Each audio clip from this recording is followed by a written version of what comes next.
Cette première table ronde, elle est consacrée aux bâtiments patrimoniaux au regard des pratiques professionnelles, comme l'a rappelé Cyril. Elle va nous permettre d'aborder ce thème avec deux approches complémentaires.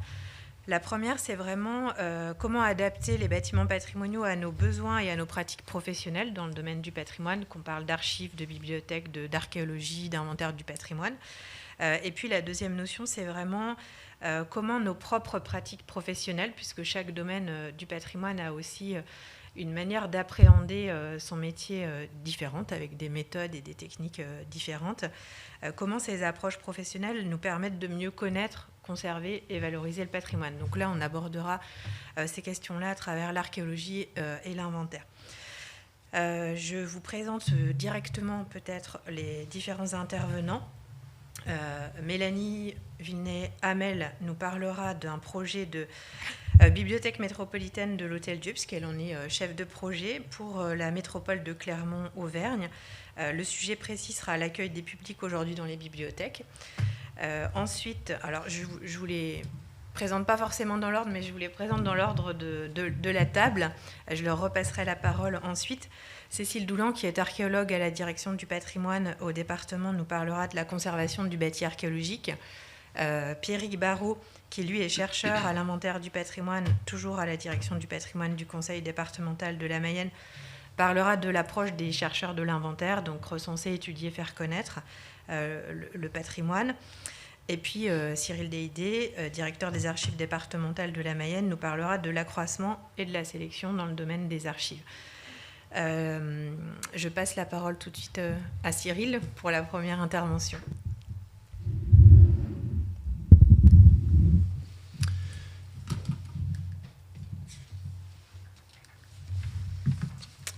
Alors, comme il s'agit d'une table ronde sur les pratiques professionnelles, je commencerai par rappeler le socle normatif avant de présenter les enjeux métiers et d'évoquer enfin les défis actuels. Pour ce qui est du cadre législatif et réglementaire, il faut d'abord préciser, s'agissant d'archives, que les archives partent dans la vie avec un handicap. Le mot qui les désigne est un mot connoté et de manière pas forcément franchement positive. Pendant la période révolutionnaire, le terme archive a le sens de vieux document. Or, à la même époque, dans le même temps,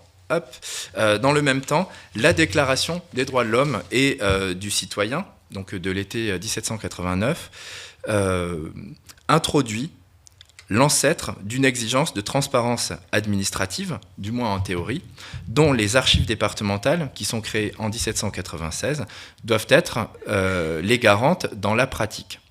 Donc la définition et la mission des archives sont un peu contradictoires. À vrai dire, la préoccupation majeure à l'époque révolutionnaire, en ce qui s'agit des archives, c'est d'assurer la bonne gestion des biens nationaux, notamment ceux qui ont été confisqués, et les archives s'avèrent alors un support indispensable à l'administration. Je voudrais quand même insister sur cette notion de transparence administrative, parce que l'UNESCO a officiellement reconnu le rôle des archives dans l'exercice de la démocratie, et les observateurs internationaux rapportent régulièrement lors des conflits, notamment les conflits ethniques ou religieux, ça a été le cas dans les Balkans dans les années 1990, la volonté de certains d'aller détruire rapidement l'état civil des territoires qu'ils attaquent pour saper les fondements de l'identité, à la fois dans le sens administratif et individuel de l'identité, ce qui est bien la preuve que les archives ont une valeur dans la construction et la justification de cette identité. Alors évidemment, les Français moyens, dans leur grande majorité, on peut le supposer, considèrent encore, c'est ce qu'on peut percevoir ici quand on les reçoit, les archives comme étant par définition de vieux documents. Et finalement, cette croyance, elle est due à l'ignorance de la définition légale des archives, qui exclut de manière explicite le critère d'ancienneté et inclut d'ailleurs, depuis 2016, les données numériques dans le champ des archives. Or, les données numériques sont rarement ce qu'on pourrait qualifier des vieux documents. Et donc, la loi considère les archives comme l'ensemble des documents produits dans l'exercice d'une activité. Et immédiatement après, la loi affirme que les archives sont conservées dans l'intérêt public, tant pour leur valeur administrative ou juridique, que pour leur valeur historique ou patrimoniale. On peut donc en déduire que les documents qui ne revêtent plus la première valeur administrative et qui n'ont jamais revêtu la seconde valeur historique peuvent, par définition, être éliminés. Et tout l'enjeu de ce choix, c'est ce qu'on appelle dans les archives la sélection. Alors, compte tenu de cette tension entre la définition et l'objectif des archives pendant la période révolutionnaire, on constate, pendant toute la première moitié du XIXe siècle qui lui fait suite, que le législateur, à grand renfort de circulaires, on a compté une dizaine, va devoir préciser les contours d'une pratique professionnelle qui n'existe pas encore. Alors, les préoccupations majeures, à l'époque, sont le rassemblement des archives des administrations, en application donc de la loi de 1796, la mise en ordre des archives et l'envoi de copies aux particuliers qui en font la demande, ce qui est encore un des sujets aujourd'hui. Finalement, dans ces circulaires, qui sont pourtant nombreuses, on trouve assez peu d'informations sur le processus de sélection proprement dit, sauf la vente de papiers qui sont qualifiés, je cite, de vieux ou d'inutiles. Et comme nous n'avons aucune précision supplémentaire sur les critères de définition de ce qu'est un papier vieux ou inutile, en tant qu'historien, on peut sincèrement frémir, puisqu'on ignore pour quel motif les documents sont éliminés. En 1841, une circulaire qui est importante parce qu'elle témoigne d'un premier souci d'uniformité. Mais ce souci porte davantage sur le classement que sur la sélection des archives, et on préconise un classement qui est d'abord chronologique, puis par matière. En 1844, une autre circulaire importante, puisqu'elle préconise, pour la première fois, un examen préalable et une distinction entre les documents qui peuvent être supprimés et ceux qu'il faut conserver indéfiniment. Après quoi, les premiers sont vendus selon la pratique déjà observée au préalable. Et là, j'en viens plus spécifiquement à la question des bâtiments patrimoniaux. Parce que, comme je l'ai dit, en 1796, les archives départementales sont créées, mais elles ne disposent pas, à ce moment-là, d'un lieu précis, déterminés pour assurer leur mission. À partir de 1800, dans tous les départements de France, elles sont installées dans l'hôtel préfectoral quand il est construit. À Laval, par exemple, c'est un peu plus tardif. Or, l'émergence progressive d'une doctrine de collecte, que j'ai présentée précédemment, vient aggraver le tâtonnement dans le choix des bâtiments. Et c'est ce qui va conduire, en Mayenne, où les archives sont installées dans l'hôtel préfectoral, à mener des travaux en 1844, en 1859, en 1868. Et le fait que des aménagements, des extensions de bâtiments soient nécessaires tous les 10 ou 15 ans montre assez clairement que le besoin a été à chaque fois cruellement sous-évalué. Et donc, au terme de longues péripéties qui seront racontées samedi matin par Coraline Daïdé, on construit le bâtiment que vous voyez à droite à l'écran, qui est surnommé alors le Palais des Archives. Et vous constatez dans ce bâtiment que les surfaces de conservation, qui occupent la partie haute, représentent 3/4 de la superficie totale du bâtiment, et que seul l'étage que l'on voit au rez-de-chaussée abritent autre chose que des magasins de conservation des archives. Nous sommes alors en 1923. Or, ces années-là marquent un tournant, puisque en 1921, un arrêté a été pris concernant les archives qui consacre l'apparition de ce que l'on appelle les tableaux de gestion. Les tableaux de gestion, ce sont des listes précises de documents à éliminer, et de quelle manière ces listes sont ordonnées ? Eh bien, par type d'activité, ce qui est cohérent avec la définition contemporaine des archives. Donc désormais, l'uniformité s'applique non seulement au classement, mais déjà en amont à la sélection, même si le principe de précaution est fortement recommandé, aussi souvent que nécessaire. Les destructions sont possibles, mais elles ne sont jamais prescrites. Et dans le même temps, on interdit aux agents des administrations de détruire eux-mêmes des documents. Tous doivent passer entre les mains des archivistes, je parle des documents, pas des agents des administrations, et les documents qui sont dépourvus de valeur sont vendus, encore une fois, selon la pratique bien connue. Et donc, chaque année, on sait quelle somme a été récoltée aux archives grâce à la vente de ces vieux papiers. J'en viens maintenant à la période de l'après-guerre, à partir de 1945, où le nombre d'agents dans les administrations augmente fortement. Et avec lui, en toute logique, le volume d'archives produites. Et quand la pression immobilière se fait sentir dans les bureaux des administrations, elle se répercute logiquement sur les locaux d'archives et par voie de conséquence sur les bâtiments d'archives. Donc pour absorber ces accroissements, on a recours à des dépôts annexes qu'on va appeler plus tard dans certains départements des centres de préarchivage. Pour vous donner une idée, Ernest Laurin fait état à son arrivée en Mayenne, nous sommes en 1896, d'un volume de 2 km linéaires de documents. 2 km d'étagères occupées par des documents. Les archives départementales fêtent alors leur centenaire de leur création. 70 ans plus tard, dans son rapport annuel au préfet, le successeur d'Ernest Laurin, qui est à cette époque Henri Chanteux, alerte sur la saturation de son bâtiment et déclare la présence de 6,5 km de documents. Vous voyez l'évolution que l'on a connue en 70 ans. 10 ans plus tard seulement, Joël Surcouf déclare un volume équivalent également dans le dépôt annexe, qui est donc devenu aujourd'hui le centre de préarchivage. Et quant à moi, moins d'un demi-siècle après, je fais état de plus de 26 km linéaires d'archives, dont 80% dans le bâtiment principal.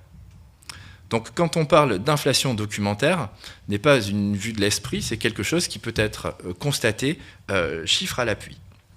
Alors évidemment, cet accroissement entre les années 40 et les années 70 va s'expliquer surtout par la multiplication de dossiers nominatifs qui sont produits par milliers dans le cadre de procédures qui sont normées, qui sont sérielles.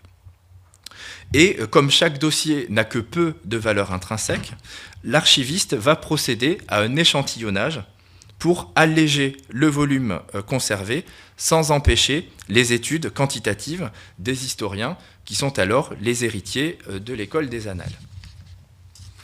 Mais ce compromis, finalement, n'apportera satisfaction ni aux archivistes qui sont confrontés à une inflation documentaire galopante, que ces échantillonnages ne suffisent pas à limiter, ni même aux chercheurs qui vont contester les modalités d'échantillonnage des archivistes et qui vont contester également les biais induits dans leurs travaux par les modalités d'échantillonnage des archivistes. Par voie de conséquence, et à l'issue de dialogues entre les deux professions, de nouvelles méthodes qui sont moins systématiques, qui sont plus dégressives, sont alors proposées. Nous sommes dans les années 2010 à ce moment-là. Le nombre de tableaux de gestion disponibles s'accroît pour couvrir un maximum de cas d'usage. Donc on entre vraiment dans une ère qui va concilier quantitatif et qualitatif. Par ailleurs, entre-temps, la décentralisation a fait des archives une compétence obligatoire des conseils généraux, tout en maintenant le directeur dans le giron du ministère de la Culture. Et donc la sélection des archives, à travers le contrôle des éliminations notamment, va constituer le cœur de la mission régalienne des directeurs d'archives départementales. L'inflation documentaire dont je viens de parler elle a évidemment perturbé une pratique professionnelle qui avait été lentement constituée au cours du siècle précédent. Mais elle prend une nouvelle dimension désormais et elle est confrontée à de nouveaux défis, au nombre desquels le numérique. Les données numériques constituent un nouveau support et on constate qu'en l'espace d'un an, entre janvier 1978 et janvier 1979, 3 lois seront promulguées, chacune à 6 mois d'écart, l'une traitant de l'informatique, la suivante de l'accès aux documents administratifs et la troisième traitant des archives. Évidemment, cette coïncidence de calendrier n'est une coïncidence qu'en apparence, tant les 3 enjeux portés par ces 3 lois convergent. Les archives étant l'ensemble des documents produits dans l'exercice d'une activité, l'adoption progressive de l'outil informatique a une conséquence directe sur le support des archives. Et d'ailleurs, on constate que les outils bureautiques qui se déploient dans les administrations et chez les particuliers imitent les pratiques des bureaux en employant le même vocabulaire. On va parler de dossiers, de fichiers, de corbeilles, et on va désigner différents outils pour couper ou coller de l'information.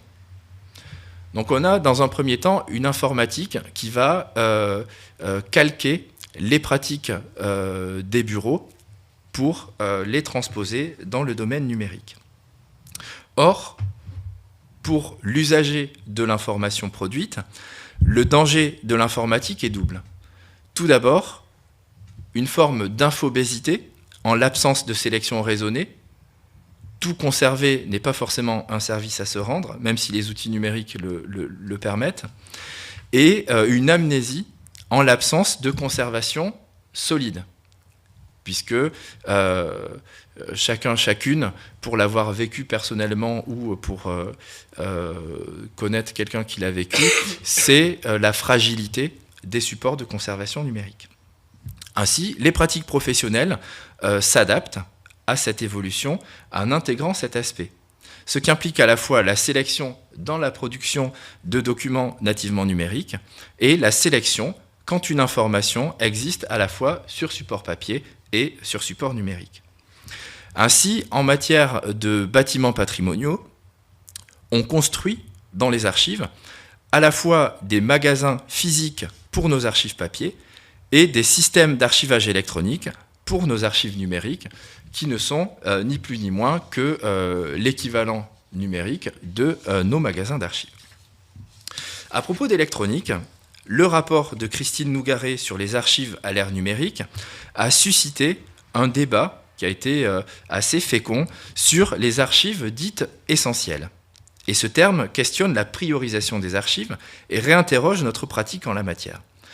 Pour structurer leurs critères de priorisation, les services d'archives se dotent de stratégies ou de politiques de collecte, comme Séverine Bourdet le pilote actuellement pour les archives de la Mayenne, puisque les archives étant l'ensemble des documents produits dans l'exercice d'une activité, une approche par fonction des différentes administrations peut apporter une grille d'analyse. Et cette grille, elle est évidemment qualitative pour gérer une question qui, au fond, est plutôt quantitative.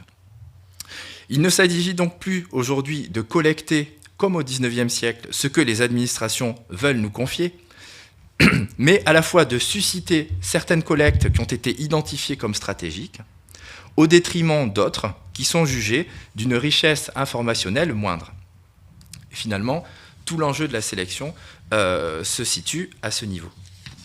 Et cette dernière remarque, elle souligne une dimension territoriale qui est aujourd'hui renouvelée.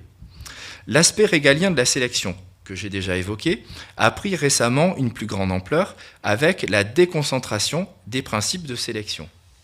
Concrètement, la réglementation nationale est devenue un socle commun qui est indicatif et que les conservateurs d'État en poste sur le territoire peuvent adapter selon la réalité du terrain. Et bien évidemment, si la décision en revient aux conservateurs d'État, il est évident que nos collaborateurs territoriaux, qui sont archivistes comme nous, et qui partagent donc la même pratique professionnelle, contribuent de manière tout à fait déterminante à la fois à ces réflexions et à ces réalisations. Et cette déconcentration, donc cette sorte de transposition dans le territoire de la responsabilité, on peut la voir à la fois comme une marque de confiance, comme une marque de considération, mais, et c'est le revers de la médaille, aussi fatalement comme une lourde responsabilité que nous assumons avec le soutien de la pratique professionnelle qui a été patiemment établie par nos prédécesseurs et que nous allons enrichir de nos propres réflexions avant de la transmettre à nos successeurs.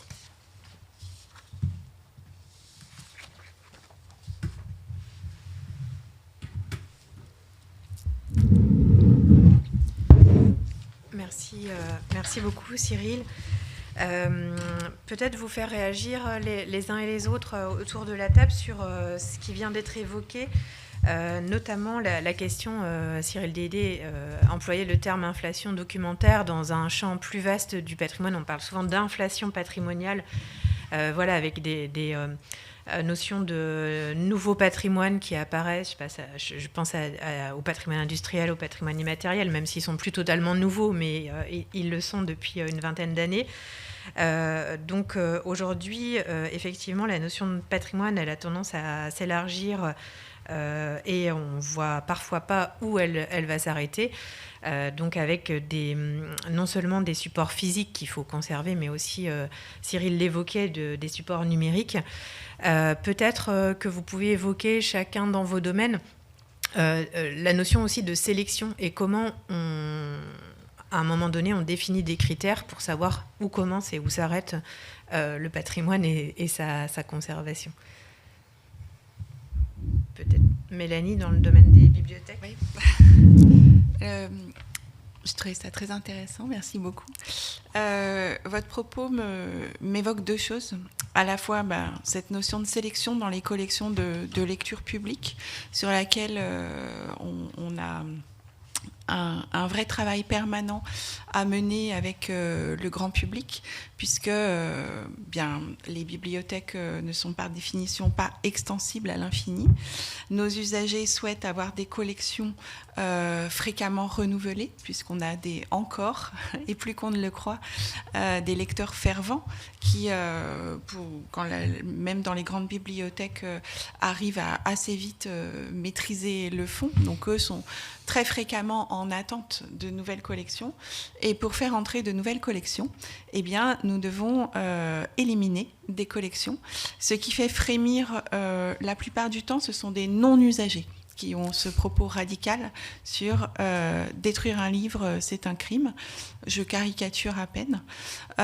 Donc déjà, on ne les détruit pas toujours, ce qu'on appelle désherbe. Donc on les donne à des associations, on les donne à d'autres bibliothèques, notamment en milieu rural. Enfin, quand l'ouvrage est en bon état, objectivement, et qu'on le retire uniquement parce que plus personne n'en fait la demande chez nous, parce que justement tous ceux qui voulaient le lire l'ont lu, il peut profiter à quelqu'un d'autre qui ne l'avait pas encore. Mais dans certains cas, le livre est endommagé, ou alors pire, c'est le cas de livres, c'est moins le cas aujourd'hui, mais dans les années 90-2000, on avait beaucoup d'ouvrages de géographie qu'il était quand même urgent de ne surtout pas donner ni à des associations, ni pire encore à des pays en voie de développement, parce que souvent c'est une pratique, on va donner nos désherbages à des pays en voie de développement. Pourquoi ce qui n'est plus bon pour les Français est bon pour d'autres pays ? La question peut se poser, mais voilà, tous ces ouvrages de géographie complètement obsolètes qui parlaient de Russie soviétique et d'Union soviétique, c'était quand même problématique. Et donc ça, malheureusement, ça finit à la benne, en sachant qu'il y a quand même un dispositif formidable, et c'est ma deuxième réaction, c'est le dépôt légal. Donc le dépôt légal en France, il est séparé entre le dépôt légal éditeur, qui oblige l'ensemble des éditeurs français à déposer un de leurs exemples. Aujourd'hui, ça doit être 2, à la Bibliothèque nationale de France. Et pour s'assurer que aucune publication passe entre les mailles du filet, si je puis m'exprimer ainsi. En région, une bibliothèque, souvent c'est une bibliothèque municipale classée, donc qui accueille déjà les collections issues des confiscations révolutionnaires et possède un fonds ancien conséquent. Donc une bibliothèque est chargée d'accueillir ce qu'on appelle le dépôt légal imprimeur, qui oblige l'ensemble des imprimeurs du territoire ciblé à déposer un exemplaire. Et là, avec l'explosion littéralement des publications, on se retrouve avec une vraie difficulté localement à pouvoir assurer notre mission de collecte et de conservation, au point que le ministère de la Culture réfléchit à une réforme drastique, à mon avis, du dépôt légal imprimeur. Donc, même problème. Et pour nous, sans solution pour le moment. On n'a pas encore le droit, contrairement à vous, de sélectionner et de juger de l'intérêt. Donc, par exemple, dans nos magasins, dans la bibliothèque du patrimoine de Clermont Métropole, on a de nombreux ouvrages issus du dépôt légal imprimeur qui sont, par exemple, MS-DOS pour les nuls. Parce que l'imprimeur qui édite la collection pour les nuls imprime en Auvergne. Donc on a tout ce que vous voulez pour les nuls, mais y compris des choses qui datent des années 70. Et dans la mesure où c'est déjà conservé à la BNF, ça s'interroge. Merci. Alors, dans le domaine de l'archéologie, la question de la sélection se porte sur effectivement le choix des sites à fouiller, et des sites archéologiques à fouiller et à conserver. Ce n'est pas... Alors, c'est un choix qui est dévolu au service d'État, le service régional de l'archéologie, qui est intégré au sein des DRAC, donc des directions régionales des affaires culturelles. Et ce choix se fait à partir de plusieurs critères, et en particulier de critères scientifiques. Et l'État se fonde sur l'archéologie, les résultats de l'archéologie dite préventive, qui elle, est exercée par des archéologues de diverses institutions, soit un établissement public qui est l'INRAP, soit des collectivités territoriales, et qui, au travers de chantiers dits de diagnostic archéologique, évalue le potentiel archéologique d'un site. Et à l'issue de cette évaluation, à l'issue d'un rendu de rapport d'intervention, l'État décide si le site doit être fouillé, donc si les investigations archéologiques doivent être prolongées par une fouille archéologique, donc de plus grande envergure qu'un simple diagnostic archéologique. Mais ce choix est vraiment dévolu aux services d'État et non pas aux archéologues de collectivités ou d'établissements publics. Le sujet de la sélection est également central pour ce qui concerne l'inventaire du patrimoine. À l'origine, l'inventaire du patrimoine vise tout de même à une certaine exhaustivité de ses recherches sur que ce soit aussi bien le bâti que le mobilier. Donc le chercheur se doit de prendre en compte l'intégralité de ce qu'il voit sur le terrain. Néanmoins, ça suppose évidemment, si on restitue tout, une quantité d'informations énorme et beaucoup de temps pour le chercheur. Donc il y a forcément un aspect sélection. Alors c'est là qu'on va distinguer les objets qui sont uniquement repérés de ceux qui sont étudiés. Ceux qui sont étudiés vont être choisis pour soit leur représentativité au sein d'un corpus, qui fait que l'intérêt de les étudier va de soi, puisqu'ils sont représentatifs de ce qu'on peut trouver sur tel ou tel terrain. Ou bien parce que ce sont ce qu'on appelle des unicums, c'est-à-dire qu'ils ont un caractère exceptionnel qui fait qu'il est, il est indispensable de les étudier pour eux-mêmes. À côté de ces éléments-là, qui vont faire l'objet d'un dossier d'étude, il y a tout ce qu'on va appeler le corpus des repérés, qui, eux, vont être observés et documentés à minima à des fins statistiques. Et c'est là qu'on va pouvoir dresser, à côté des dossiers monographiques qui concernent un objet en particulier ou un bâti, des dossiers de synthèse qui synthétisent une famille en particulier dont chaque élément ne sera pas étudié dans son intégralité. Donc je pense que ça permet à la fois de cadrer le travail du chercheur pour qu'il ne s'éparpille pas sur des corpus infinis et sur des études qui pourraient prendre des années, mais au contraire cibler vraiment son travail sur ce qui fait l'intérêt, l'originalité, l'identité d'un terrain d'étude. Et ce qui permet aussi de ne pas livrer une documentation excessivement longue et imbuvable pour le public intéressé.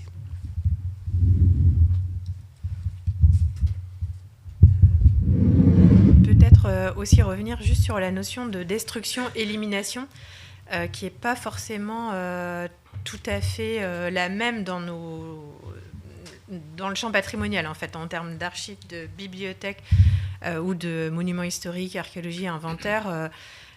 C'est pas tout à fait la même chose. Il y a des domaines dans lesquels c'est accepté et ça fait partie des pratiques professionnelles. Cyril Deilly en a parlé en bibliothèque, Mélanie l'a évoqué aussi. Dans d'autres champs, c'est plus compliqué de parler de destruction ou d'élimination, y compris dans le cadre de projets, par exemple, immobiliers. Dans l'archéologie, parfois, on doit aussi... dans le domaine de l'archéologie et de l'inventaire, parfois, on se contente de la connaissance qu'on a de ce qui a été découvert. Et puis, le projet passe derrière et peut être destructeur pour ce qui a été découvert et documenté. Mais je ne sais pas si vous voulez réagir rapidement sur ces aspects-là.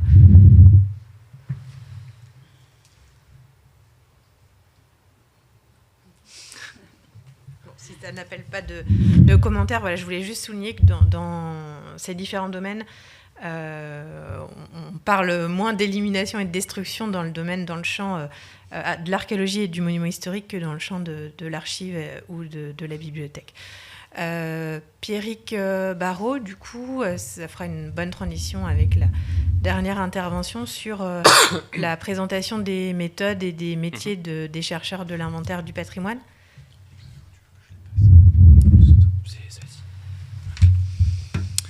Bonjour à tous. Alors je vais essayer de vous présenter un petit peu ce qu'est l'inventaire du patrimoine au prix d'une toux carabinée, je m'en excuse par avance. Pourquoi ? Parce que le département de la Mayenne possède au sein de ses services une cellule inventaire du patrimoine qui travaille en partenariat avec le service inventaire de la région des Pays de la Loire, puisque c'est une compétence des régions, dévolue en 2004 par l'État aux régions. Et on parlait d'un centenaire, mais on peut aussi parler d'un soixantenaire, puisque l'inventaire fait en 2024 ses 60 ans d'existence. L'inventaire a été créé, alors originellement, l'inventaire général des monuments et richesses artistiques de la France, qu'on appelle aujourd'hui de façon plus facile l'inventaire du patrimoine, a été créé en 1964 par le ministre des Affaires culturelles André Malraux et l'historien de l'art André Chastel, qui sont vraiment les deux figures tutélaires de cette institution qui reste, malgré ses 60 ans d'existence, très méconnue. Moi, quand je me présente sur le terrain auprès des habitants, mais qu'est-ce que l'inventaire ? C'est les monuments historiques, c'est les impôts. Non, que nenni, ce n'est pas du tout ça. Donc il faut à chaque fois faire un travail de pédagogie, réexpliquer ce qu'est l'inventaire, puisque effectivement l'inventaire a un véritable déficit de connaissances auprès du public. Donc pour ceux qui ne connaîtraient pas l'inventaire du patrimoine parmi vous, je vais essayer de vous en parler un petit peu.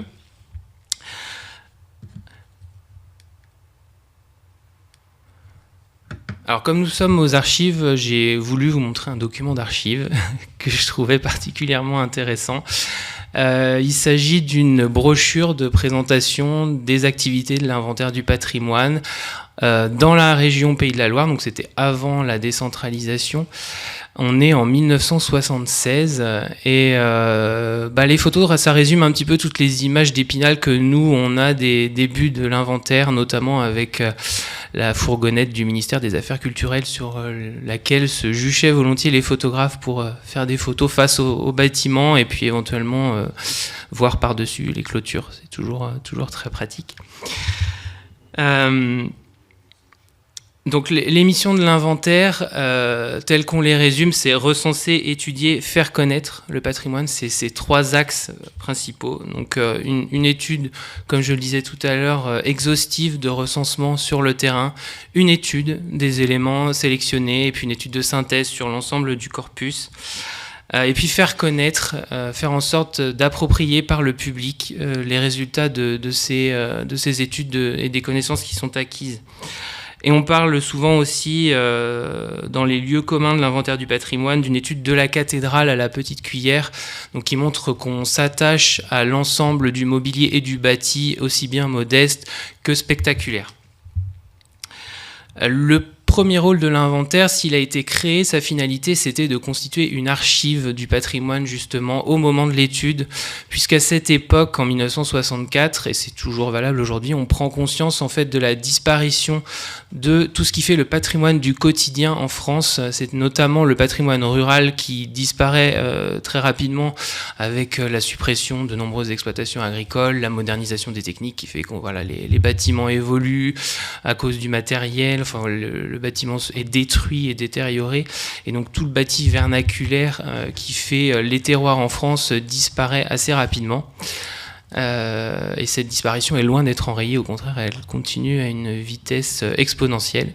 Et puis en milieu urbain, les mêmes problématiques avec tous les projets d'urbanisme, toutes les destructions qu'on peut imaginer et qui font que le bâti des villes, le bâti ancien disparaît également. Et donc, en prenant conscience de tout ce patrimoine qui n'est pas protégé, qui n'est pas classé ou inscrit, qui disparaît petit à petit, il y a l'urgence de cet inventaire. Et cet inventaire, il tourne principalement autour de la photographie. La photographie tient un rôle central dans la création de l'inventaire, puisqu'on a les chercheurs, mais on a aussi et surtout les photographes qui vont fournir cette documentation visuelle qui est indispensable pour conserver la mémoire des bâtiments qui potentiellement peuvent être détruits juste après l'étude. Alors on a un petit peu oublié aujourd'hui cette dimension d'archives avant destruction, mais c'est vraiment le point de départ de cette entreprise de connaissance du patrimoine en France.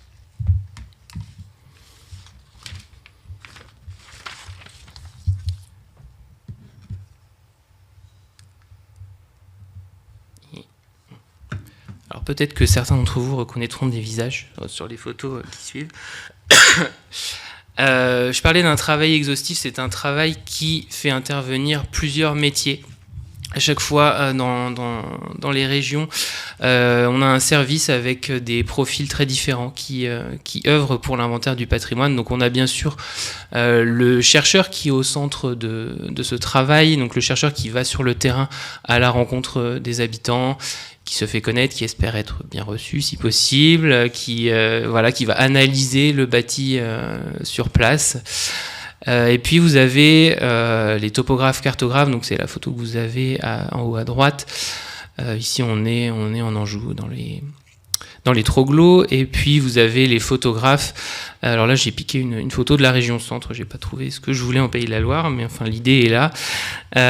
Donc la photographie, comme je vous le disais, centrale dans le travail d'inventaire. Et puis ce qui n'est pas illustré ici, c'est aussi tout le travail des documentalistes, des gestionnaires de bases de données, puisqu'évidemment toutes les données qui sont recueillies sont saisies sur base de données. Alors aujourd'hui l'outil qu'on utilise, il s'appelle Gertrude. Donc c'est un acronyme, hein, je vous le ressortirai pas, il est un petit peu compliqué, mais voilà, c'est la base de données qu'on utilise pour la saisie de l'ensemble des données récoltées sur le terrain, dans les archives, etc. Et puis il y a un autre acteur qui est évidemment central dans ce travail, c'est l'habitant, puisque l'habitant, s'il accepte de nous recevoir, tout va bien, et s'il refuse de nous faire entrer, c'est beaucoup plus compliqué de faire ce travail. Donc voilà, on aimerait que l'inventaire soit quand même plus connu, ça nous faciliterait beaucoup la tâche, puisque c'est pas toujours facile de se présenter en arrivant comme ça, la fleur au fusil, et d'expliquer ce qu'on fait, pourquoi on regarde les bâtiments, qu'est-ce qu'on cherche à savoir. Ce travail d'inventaire, il s'inscrit dans ce qu'on appelle la chaîne patrimoniale, qui est en fait le processus de patrimonialisation du bâtiment ou de l'objet. Moi, ma spécialité, c'est le bâtiment, donc peut-être que je vais plutôt avoir tendance à dire bâti naturellement. En tout cas, dans ce processus, l'inventaire intervient vraiment en amont, puisqu'il permet d'avoir une vision globale du bâti ou du mobilier. Et ensuite, il va pouvoir y avoir ce travail de sélection qu'on évoquait, et notamment l'intervention des services des monuments historiques pour tout ce qui relève de la protection. Et puis encore plus en aval dans cette chaîne patrimoniale, tout ce qui est valorisation, même si les chercheurs d'inventaire interviennent également en termes de valorisation.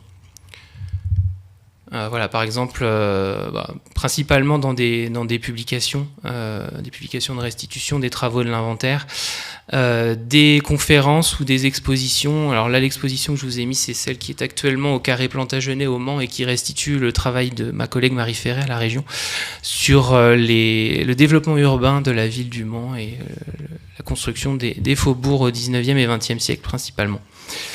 Et puis, si vous voulez vraiment en savoir plus sur l'inventaire depuis ses origines, la Bible en quelque sorte, c'est l'ouvrage que je vous ai mis à droite, l'Inventure de l'Esprit, qui est en fait le condensé d'un colloque qui s'est tenu, si je ne dis pas de bêtises, à l'occasion du cinquantenaire de l'inventaire.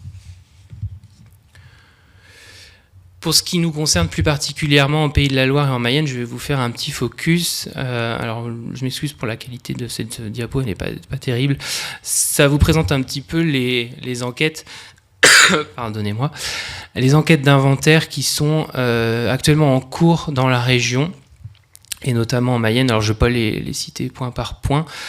Pour ce qui nous intéresse à l'échelle de la Mayenne, eh bien, il y a l'étude du canton, de l'ancien canton de la Celle-et-Château, qui est maintenant terminée, qui a été publiée, sur laquelle travaillaient Marion Sœur et Arnaud Bureau. Donc une étude menée à la fois par un chercheur région et à la fois par un chercheur département. Il y a l'étude des demeures de plaisance sur les rives de la Mayenne, qui donc me concerne moi et qui est achevée depuis peu. Et puis la ville de Laval, qui a également une convention avec la région Pays de la Loire pour réaliser l'inventaire sur le territoire de la ville de Laval. Comme je vous le disais, donc pour faire connaître les résultats de ces travaux, il y a un certain nombre de publications qui sont proposées au public.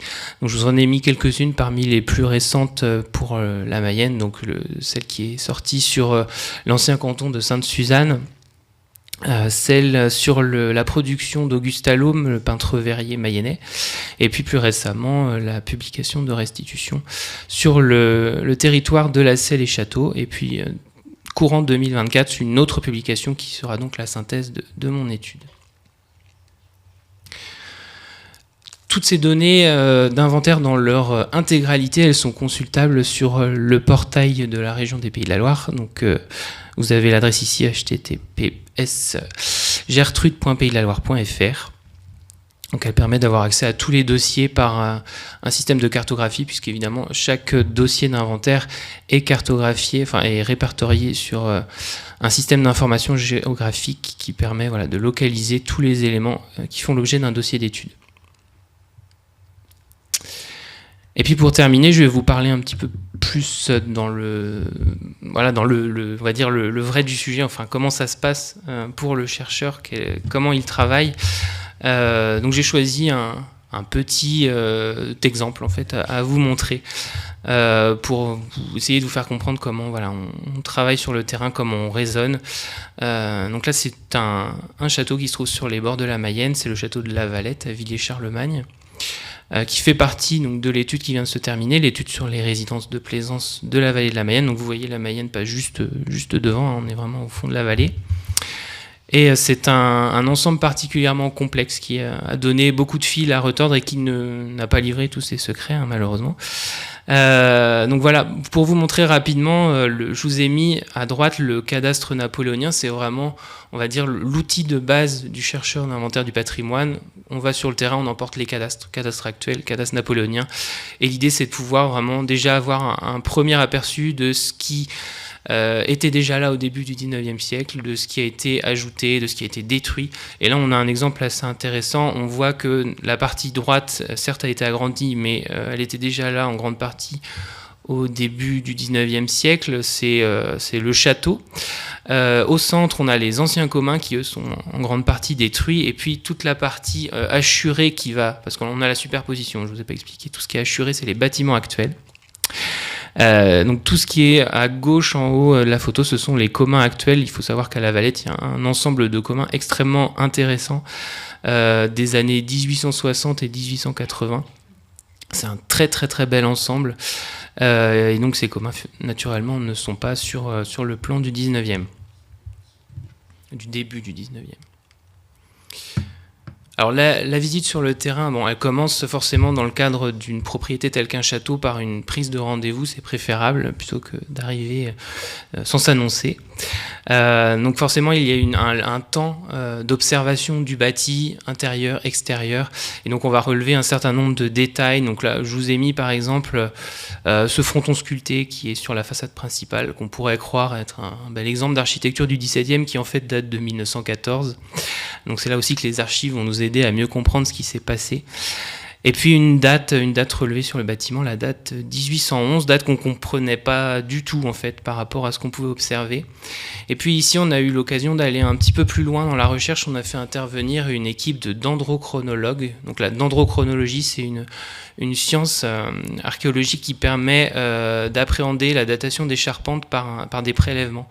En fait on fait des prélèvements dans les sections de charpente cohérentes.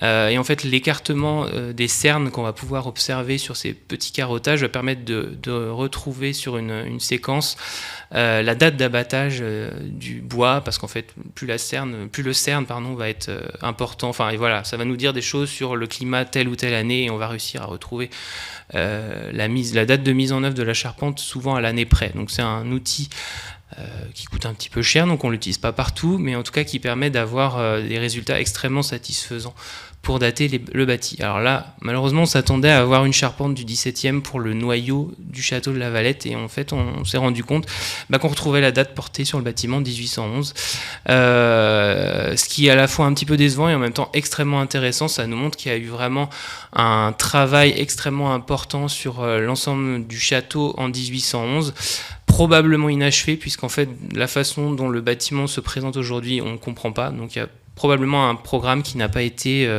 jusqu'au bout de ce qui avait été pensé au début. Et puis dans l'inventaire, on a forcément un temps très important dans les archives pour essayer d'accumuler la documentation qui va nous permettre de comprendre tout ce bâti qu'on observe sur le terrain. Donc là, je vous ai mis quelques exemples. Également pour le château de La Valette. En haut à gauche, c'est un document un peu fondateur pour comprendre l'histoire de cette propriété qui se trouve aux archives départementales du Maine-et-Loire. Donc, j'ai fait une petite infidélité à la Mayenne. C'est un document de 1690, l'achat de la propriété par la closerie à l'époque de La Valette, par la famille Sourdy, qui est une famille de magistrats de Château-Gontier et qui va véritablement façonner à partir d'un tout petit ensemble à son origine, par agrandissement successif, le château qu'on voit aujourd'hui. Le document en haut à droite, c'est un extrait des registres des matrices cadastrales qui sont évidemment incontournables pour essayer de comprendre l'évolution du bâti au cours du 19e siècle et au début du 20e siècle. Donc la consultation de ces registres, on peut pas y couper. Quand on fait de l'inventaire, on va avoir une mine d'informations sur l'évolution des bâtiments. Donc là, ces registres sont conservés ici aux archives départementales de la Mayenne. Et puis on a tout ce qui est iconographie, et notamment l'iconographie ancienne. Et là, on va sur cette photo, par exemple, on va se rendre compte de notamment la surélévation du château. Alors, vous ne voyez peut-être pas parce que c'est un petit peu loin. Et puis un autre élément qui a disparu, qui est au premier plan à droite, qui est un bâtiment unique, qui était unique parce qu'il a disparu malheureusement dans la vallée de la Mayenne, c'était la salle de billard du château. Il faut savoir que tous ces châteaux, souvent remodelés au 19e siècle dans la vallée de la Mayenne, avaient un parc paysager très vaste, et puis ce qu'on appelle des fabriques de jardins. Donc principalement des kiosques, des rochers artificiels, ce genre de choses. Et puis là, c'était un cas unique où on a construit une salle de billard au jardin, donc un bâtiment dédié à un billard avec des dimensions pensées pour l'installation d'un billard. Malheureusement, ce bâtiment a été détruit par la chute d'un arbre, mais on en a des témoignages visuels. Et puis le dernier plan, ce bâtiment assez spectaculaire, c'est une archive privée pour le coup, puisque les propriétaires du château de la Valette ont la chance de conserver un fonds privé vraiment très intéressant. Et donc parmi ces plans, on trouve ce projet qui n'a pas été réalisé, qui est un projet de reconstruction du château dans un style néo-normand. Donc une villa assez imposante telle qu'on pourrait l'imaginer à Deauville, mais pas forcément sur les bords de la Mayenne. Projet probablement trop coûteux, ou en tout cas qui n'a pas été mené à bien. Et toutes ces données qu'on va cumuler, que ce soit par l'observation sur le terrain, par la consultation de la bibliographie des archives, on va les saisir dans notre logiciel, dans notre base de données dont je vous parlais, c'est voilà, Gertrude, je vous présente Gertrude. Donc les champs principaux, évidemment, ça va être l'historique de la propriété et puis la description architecturale, c'est les deux champs qui vont principalement occuper le temps et le travail du chercheur. Et puis évidemment toute la partie illustration où là on va indexer toutes les photos faites avec le photographe de l'inventaire. Donc photographes de l'inventaire, ils sont deux, ils sont basés à Nantes au service de l'inventaire de la région.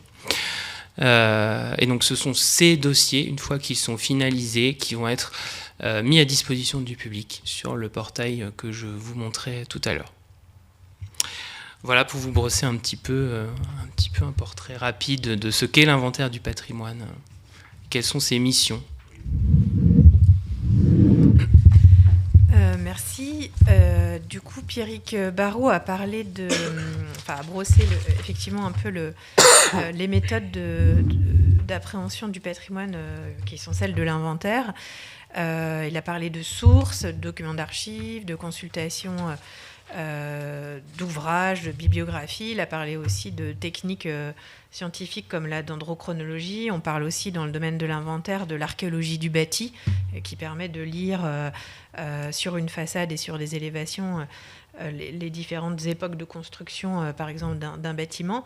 Donc voilà, on voit que l'inventaire est un domaine en tout cas qui puise beaucoup dans les autres domaines du patrimoine.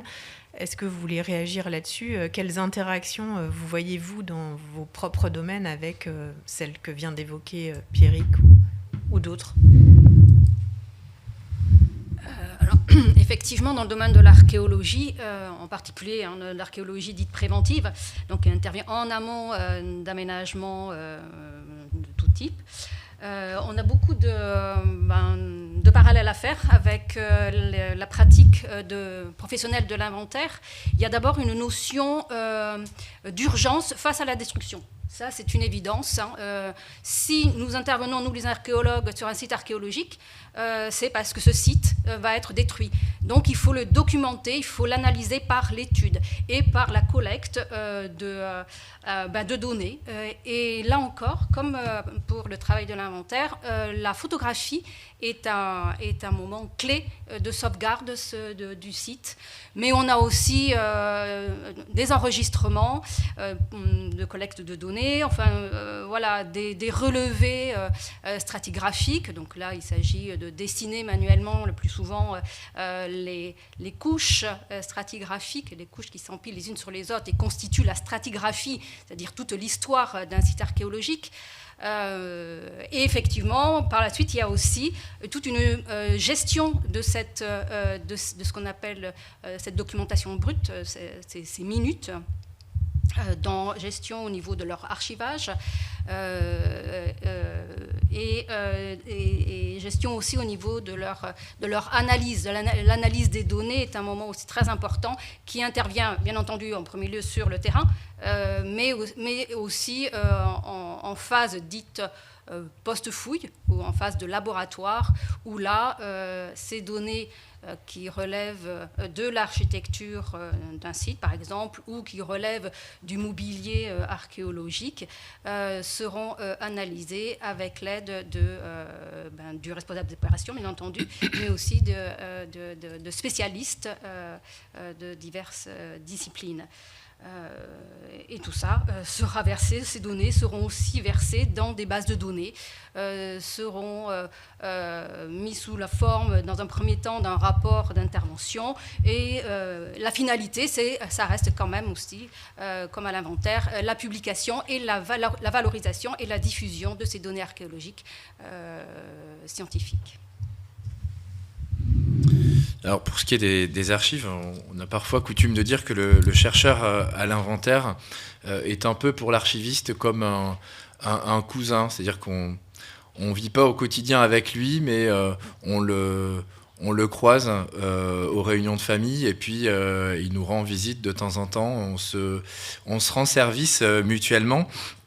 Et ce qui a pu être dit tant par Pierrick que par Cécile d'ailleurs sur l'urgence et sur la stratigraphie des objets patrimoniaux, ce sont aussi des réalités que l'archiviste peut connaître. Et en particulier, il y a quelques éléments qui ont été évoqués par Pierrick et qui font évidemment écho pour l'archiviste. Notamment quand Pierrick, tu as parlé de la disparition du patrimoine vernaculaire. C'est aussi une réalité, et là je pense notamment à ce qu'on appelait les patois, le terme est un peu connoté, mais c'est-à-dire les langues vernaculaires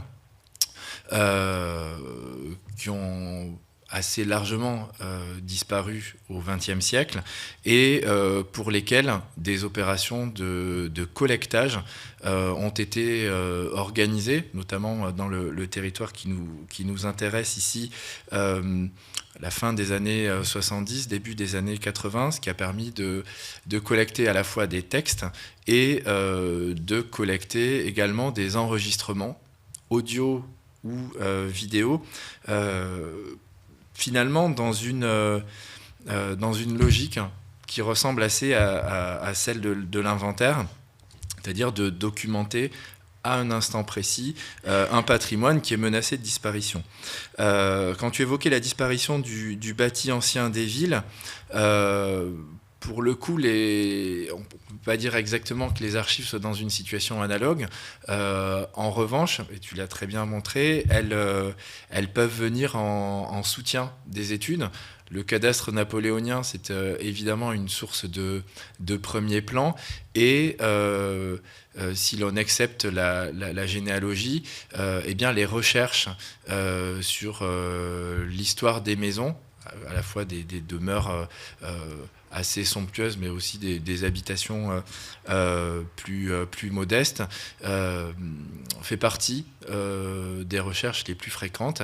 Et on commence à parler, à théoriser la généalogie du foncier pour l'histoire des maisons. Et je sais qu'on a ce matin au fond de la salle des personnes qui s'intéressent à ces questions et grâce auxquelles on va pouvoir produire une documentation spécifique à l'usage des chercheurs. Par ailleurs, également dans ta présentation, Pierrick, le recueil d'informations sur le terrain, le travail du documentaliste, du gestionnaire de bases de données, finalement, ils produisent des archives qui sont aujourd'hui des archives du service de l'inventaire, qui sont par définition des archives publiques et qui, à terme, finalement ce terme peut arriver assez vite, on le voit à travers Gertrude, sont mis à disposition du public. Donc finalement, là aussi, on est dans un vrai cousinage, puisque vous êtes des producteurs d'archives. Et je terminerai sur ce terme d'inventaire, puisqu'évidemment, on parle aussi d'inventaire dans les archives, mais dans un sens qui est un petit peu différent. Dans les archives, un inventaire, c'est un catalogue. Et on emploie aujourd'hui plutôt le terme générique d'instrument de recherche.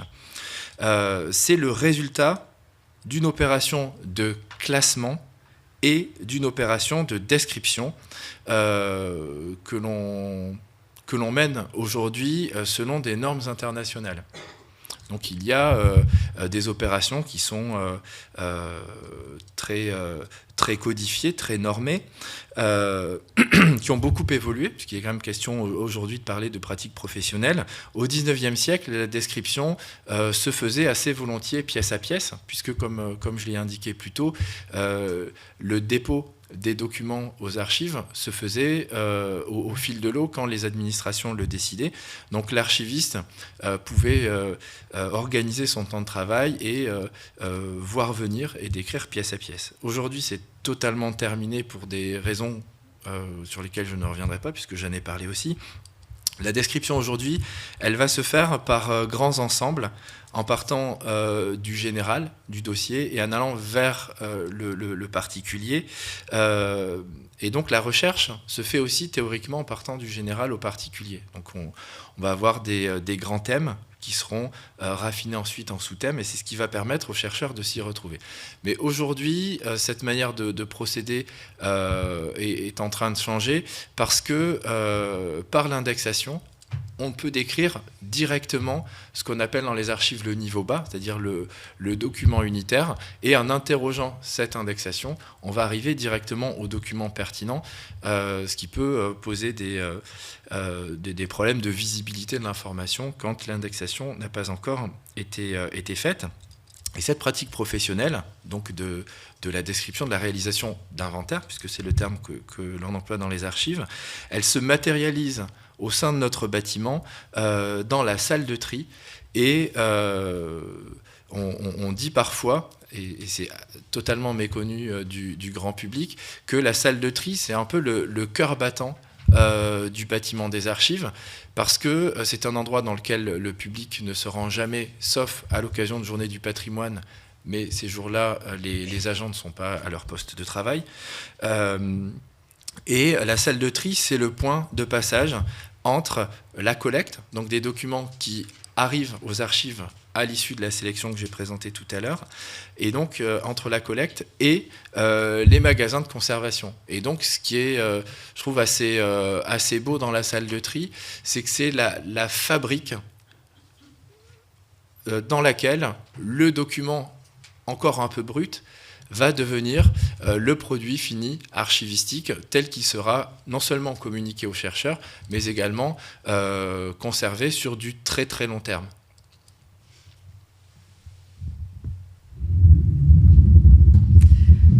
Oui, si les bibliothèques de lecture publique n'ont pas grand-chose à voir avec l'inventaire, en revanche, les bibliothèques patrimoniales accueillent souvent leurs cousins aussi de l'inventaire, puisqu'en général, il y a une sorte d'aller-retour entre les archives et la bibliothèque patrimoniale pour faire le tour d'un sujet. Et sur le projet dont je vous parlerai tout à l'heure, au commencement était l'inventaire, avant même que je parle d'un bâtiment inscrit MH, mais inscrit en 2004. Donc l'inscription est toute récente et très contextuelle, mais tout cela s'appuie sur le travail de l'inventaire, et je vous suis trop méconnue du grand public et même des professionnels de la culture. Parce que souvent, au départ, sur un classement d'urgence, parce qu'on sent qu'on va détruire un bâtiment patrimonial pour réaliser une belle opération immobilière. Donc ça y est, j'ai spoilé mon propos. Souvent, il y a un vrai travail très fin de l'inventaire qui permettrait à nos collègues de la CRMH, souvent ils sont deux sur une grosse région, ils ne peuvent pas avoir l'œil partout. Et c'est très précieux pour eux, je crois.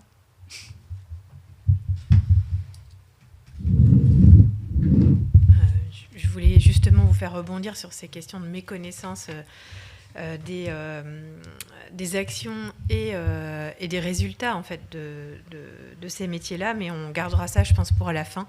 On peut passer la parole à Cécile Doulan qui va nous parler de la conservation du bâti archéologique. Merci Sabrina.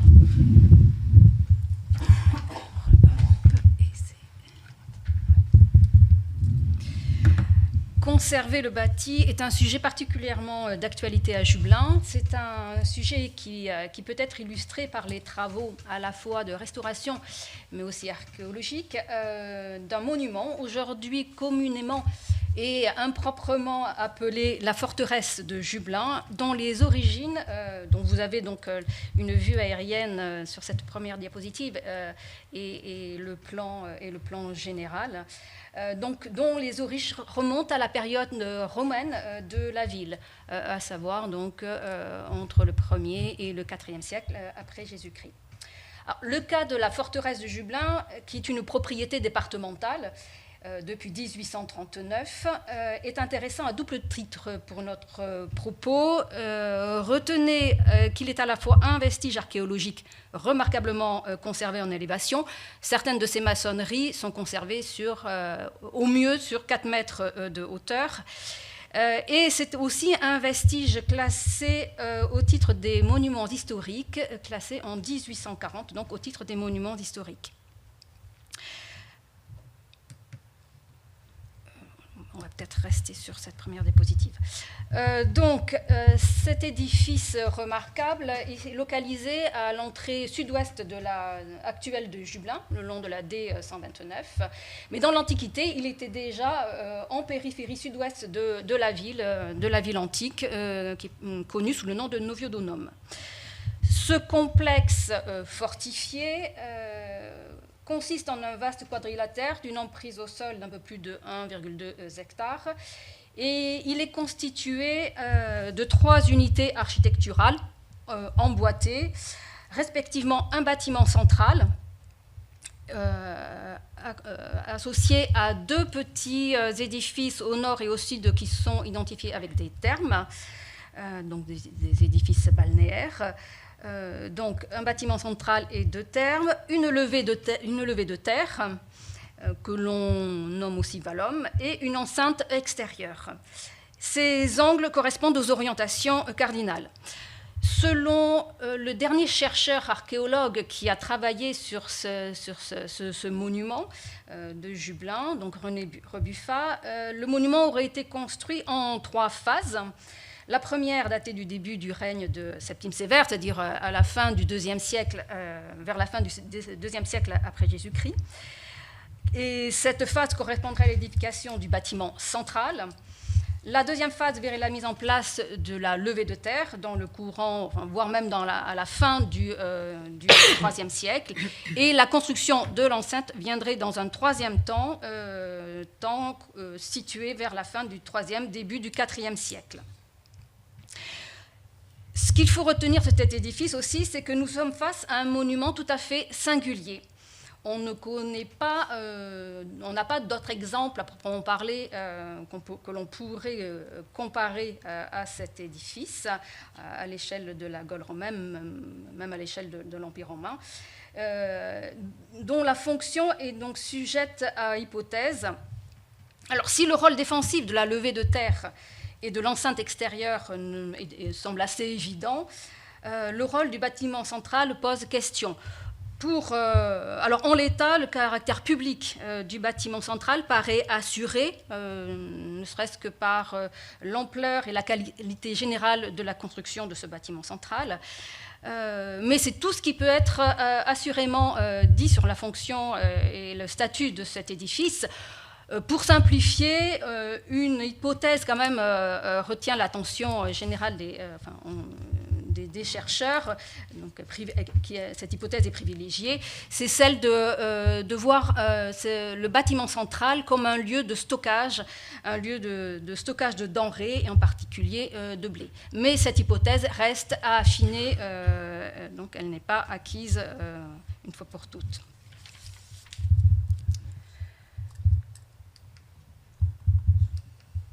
Donc,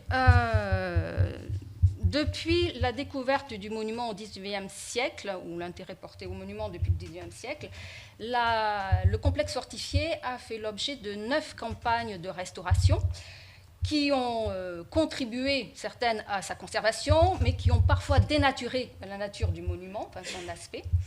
En outre, depuis 2010, les maçonneries se sont singulièrement dégradées.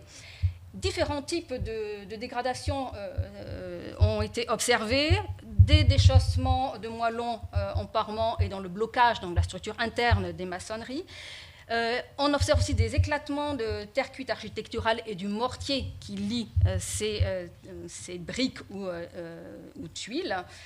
Des ruissellements importants d'eau de pluie avec dépôt de calcaire et en particulier constitution de calcite sur les parements de l'édifice. Et toutes ces dégradations nuisent à la stabilité évidemment de l'édifice, à son état de présentation et ainsi qu'à la lecture de ces élévations. Mais une des dégradations les plus peut-être préjudiciables est cette prolifération sur la maçonnerie extérieure du monument d'une microalgue qui donne un aspect noirâtre et gras à l'édifice. À partir de ce constat de dégradation, un diagnostic sanitaire a été confié en 2017 à un architecte en chef des monuments historiques. Et ce diagnostic sanitaire a montré toute la complexité des altérations et la nécessité d'entreprendre une phase de restauration et de consolidation du monument.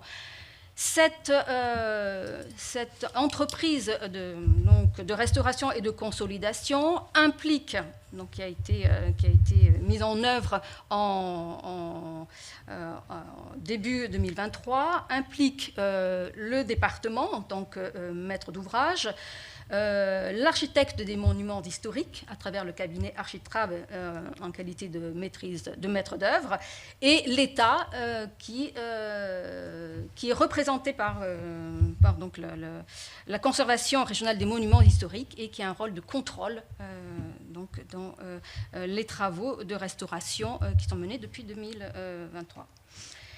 Le vestige archéologique étant susceptible d'être impacté par ces travaux de restauration, autant en élévation qu'en sous-sol, le service régional de l'État, de l'archéologie, donc service d'État, a prescrit une fouille préventive qui a été prise en charge par le département sur la base d'un projet scientifique d'intervention. Cette fouille prise en charge par le département a été mutualisée avec le service archéologique de la ville de Laval, puisque dans la prescription émise par l'État, il était préconisé que le service habilité à conduire cette fouille devait avoir à la fois une compétence sur la période de l'Antiquité, ça c'est le cas pour le service archéologique du département, de la direction du patrimoine, et à la fois donc cette compétence chronologique et une compétence dans le domaine du bâti, de ce qu'on appelle de l'archéologie du bâti. Or, cette compétence, le département ne l'a pas, donc l'association, la mutualisation des compétences avec la ville de Laval a été nécessaire puisque c'est une des premières compétences, expertise du service archéologique et de l'inventaire de la ville de Laval. Cette fouille a réuni une équipe de à peu près 11 chercheurs, coordonnés par un responsable d'opération, 11 chercheurs experts dans divers domaines scientifiques pour répondre à 3 objectifs principaux, qui sont la datation, le phasage et la fonction du monument. Alors, 2 mots peut-être sur quelques-uns de ces chercheurs. On a bien entendu des historiens de la Gaule romaine, mais aussi des spécialistes peut-être un peu moins connus du grand public, que sont le pétro-archéologue, qui va s'intéresser aux matériaux de construction employés dans le monument, et en particulier aux mortiers et aux terres cuites architecturales, donc les briques et les tuiles, employées dans la maçonnerie. On peut aussi évoquer les spécialistes qui travaillent dans le domaine des datations archéométriques. Et là, on fait appel à une méthode de l'archéomagnétisme, qui est une méthode de datation chronométrique sur les briques et qui permet de dater la dernière chauffe à haute température, donc la cuisson en fait, du matériau en terre cuite. Et ça donne donc un terme chronologique en deçà duquel le matériau n'a pas pu être employé dans la construction. La fouille préventive est donc réalisée à la fois en amont et en suivi des travaux de restauration sur une durée prévisionnelle de 3 ans, donc avec un début en 2023 et une fin en 2025 qui verra le rendu du rapport d'intervention au service régional de l'archéologie.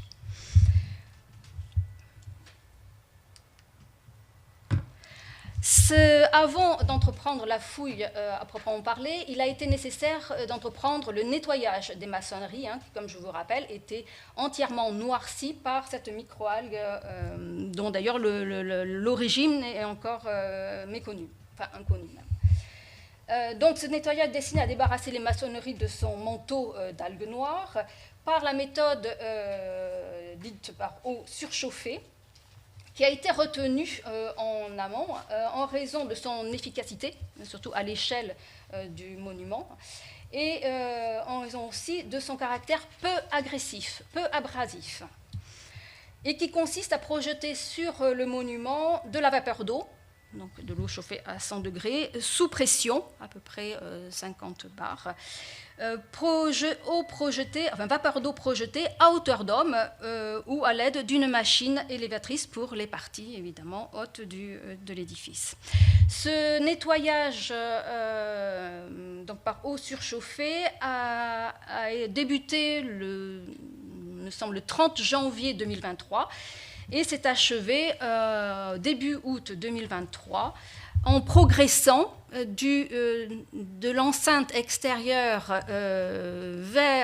jusqu'au bâtiment central et en progressant du sud-ouest vers le nord et le nord-est. Donc c'est un travail de nettoyage qui a débuté par la courtine, c'est-à-dire la maçonnerie, le pan sud-ouest de l'enceinte extérieure, avec la mise en place dès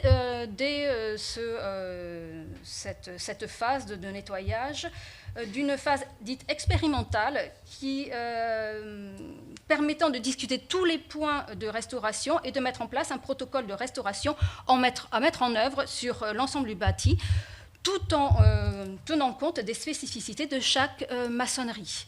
Spécificité en termes de dégradation, spécificité en termes de restauration ancienne, mais aussi spécificité en termes de conservation du bâti antique. La fouille archéologique préventive à proprement parler intervient dans 3 domaines importants.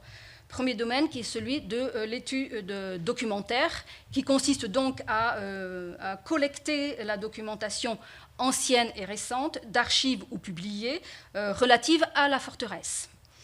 Ce travail a déjà été bien entamé par un de nos collègues, qui fait partie de l'équipe de recherche.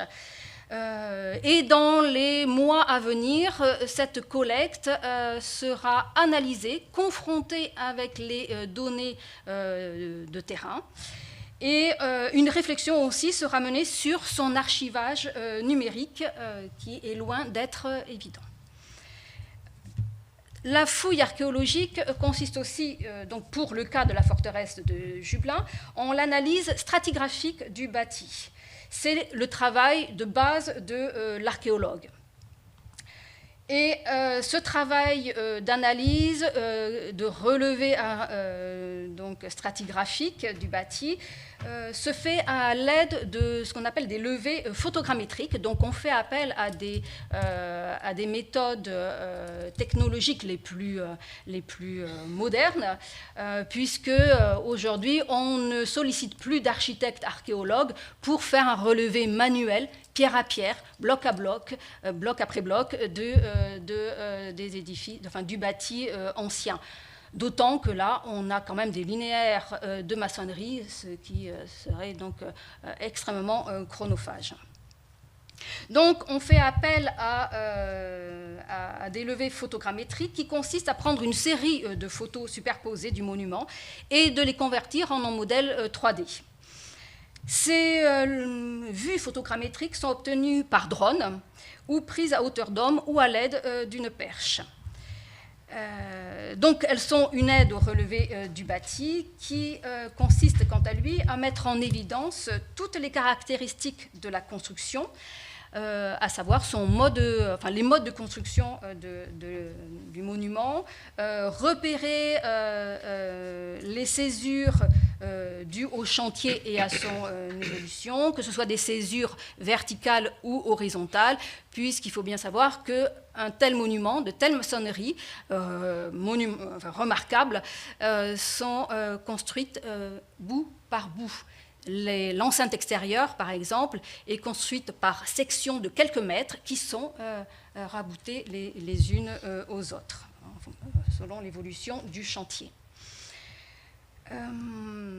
Donc, concrètement, on procède sur le terrain par un relevé donc directement sur un calque plastifié qui est posé sur la vue photogrammétrique.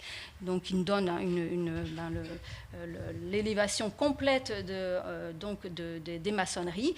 Et là, on relève patiemment donc toutes les caractéristiques architecturales de chacun des murs, qui peuvent donc nous aider à mieux comprendre la construction du monument.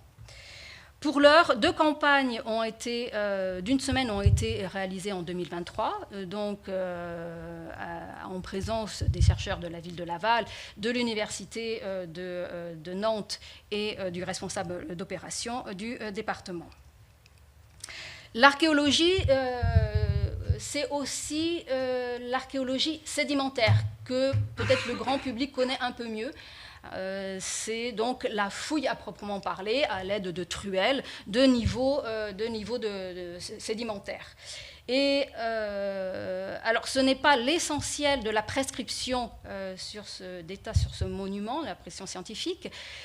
Cette fouille sédimentaire n'intervient que dans le cas où les travaux de restauration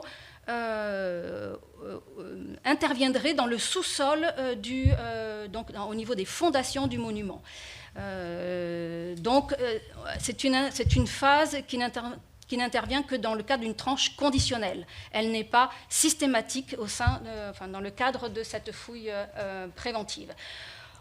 Pour l'heure, on a eu la possibilité d'intervenir au niveau des fondations de la tour sud-ouest, de cette courtine sud-ouest, de l'enceinte extérieure, et puisque cette tour a été éventrée et totalement épierrée, son intérieur a été en grande partie épierré dans les courants du 19e siècle et 20e siècle pour être réutilisé en tant que lieu de stockage de matériaux de jardinage, etc.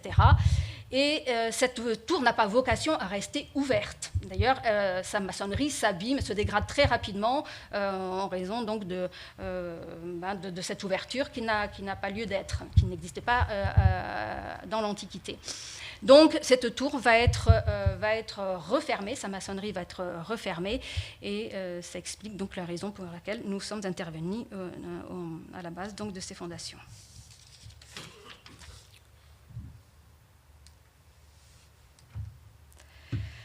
La fouille préventive doit aussi répondre aux questions de datation, à la question de la datation de l'édifice.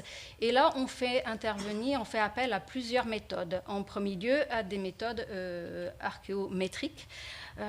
Et en particulier, je vous en parlais tout tout à l'heure, à la méthode de l'archéomagnétisme. Et là, on voit concrètement en quoi cela consiste. Donc, ça consiste en fait à extraire de la matière dans les briques qui constituent les parements donc des maçonneries antiques, à extraire de la matière sous forme de carottes d'une dizaine de centimètres de long et à peu près de 5 cm de diamètre. Il est nécessaire pour chaque pan, chaque courtine de l'enceinte, d'extraire au moins une centaine de carottes dans les briques, ce qui est énorme. Pour l'heure, juste l'enceinte, la courtine sud-ouest a fait l'objet de prélèvements. Le reste de l'édifice, de la forteresse, sera... les chercheurs interviendront un peu plus tard dans le courant de l'année 2024 sur le reste de l'édifice. Alors évidemment, cette extraction de matière laisse des traces, en l'occurrence des trous, qu'il faut reboucher et maquiller d'une teinte la plus proche de la teinte de la brique. Et ça, c'est tout le travail un peu compliqué dans le choix des spécialistes de cette méthode. Autre moyen aussi de datation, c'est la méthode de datation par le radiocarbone, ou la méthode dite du C14, que l'on emploie beaucoup en archéologie. Alors là, la difficulté, et donc c'est une méthode qui est méthode de datation à partir donc, de charbon de bois, qui sont inclus dans la maçonnerie et notamment dans le mortier de la maçonnerie. Et la difficulté, c'est de les trouver, ces charbons de bois, parce que évidemment, ce sont des micro-taxons, donc des tout petits charbons qui sont noyés dans la masse de la construction. Et il faut vraiment avoir l'habitude et l'œil pour arriver à en trouver dans chacune des maçonneries de la forteresse. Pour l'heure, on a une petite collection de charbon de l'ordre de 18 à 20 taxons, ce qui est déjà un lot assez conséquent, je dirais. Mais voilà, on n'a pas terminé notre exploration et on espère en trouver davantage. Enfin, l'archéologie préventive sur cet édifice consiste aussi à suivre les travaux de restauration qui, eux, ont commencé dans le courant de l'année 2023. Et notamment dans le cas de dépose des éléments anciens de restauration, qui ne remplissent plus leur fonction de conservation des maçonneries antiques et qui nuisent à l'édifice. Ces déposes permettent à l'archéologue d'atteindre les niveaux antiques et d'avoir donc une lecture plus fine de la construction. La restauration consiste aussi à piqueter les rejointements anciens qui couvrent la maçonnerie.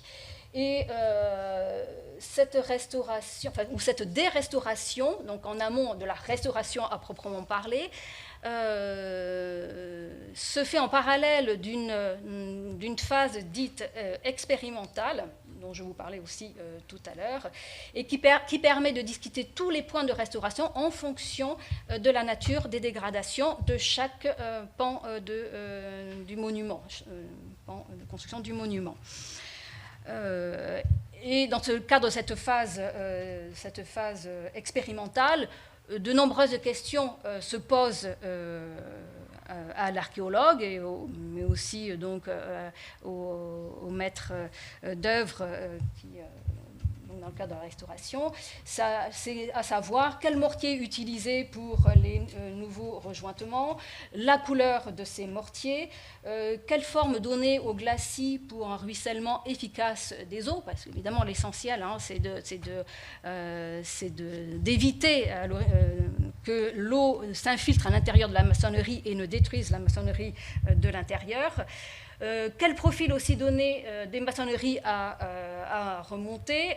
Voilà, tout un tas de questions qui ont nécessité des tests, et la courtine sud-ouest donc a été utilisée dans le cadre de tests qui sont évidemment réversibles.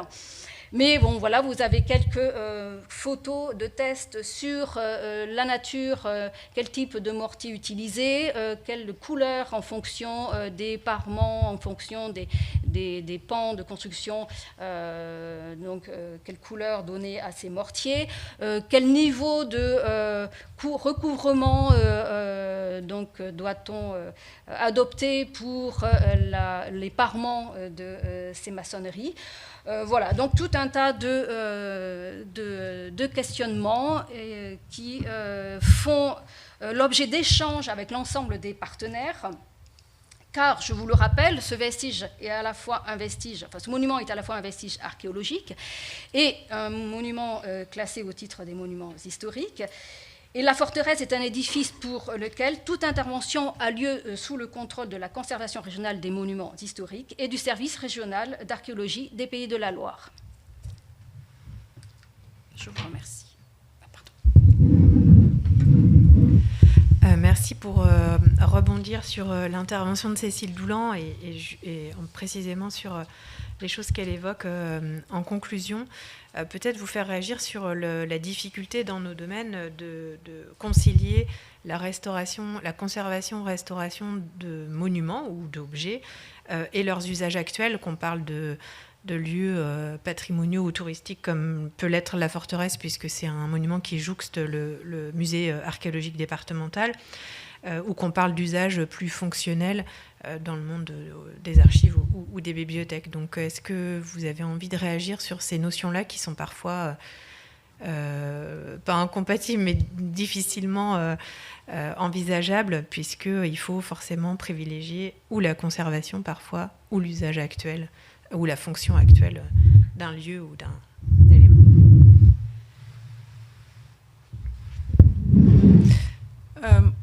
J'ai même l'impression qu'il faut privilégier la conservation s'agissant de monuments historiques. Enfin, par exemple, dans bien des cas, on a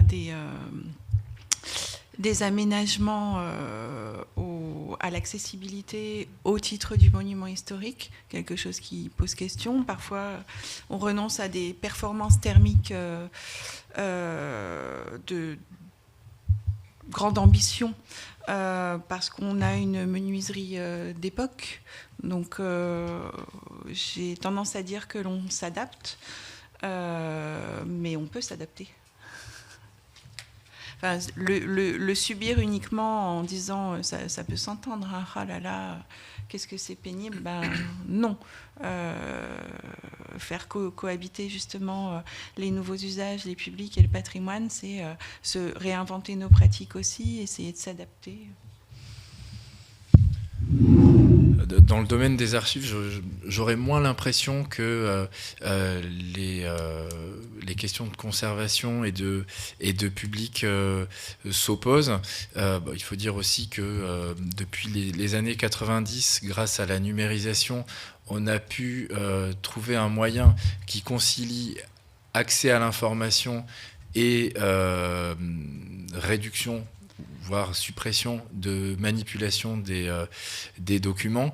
En revanche, ce qu'on peut envisager, ce sont les cas dans lesquels la restauration va être nécessaire pour rétablir un possible usage du public. Alors on n'a pas de microalgues dans les archives, mais on peut être sujet à différentes contaminations, notamment fongiques, auquel cas il est bien entendu exclu à la fois pour le public, mais également pour les archivistes d'accéder aux documents jusqu'à ce que la décontamination ait été faite.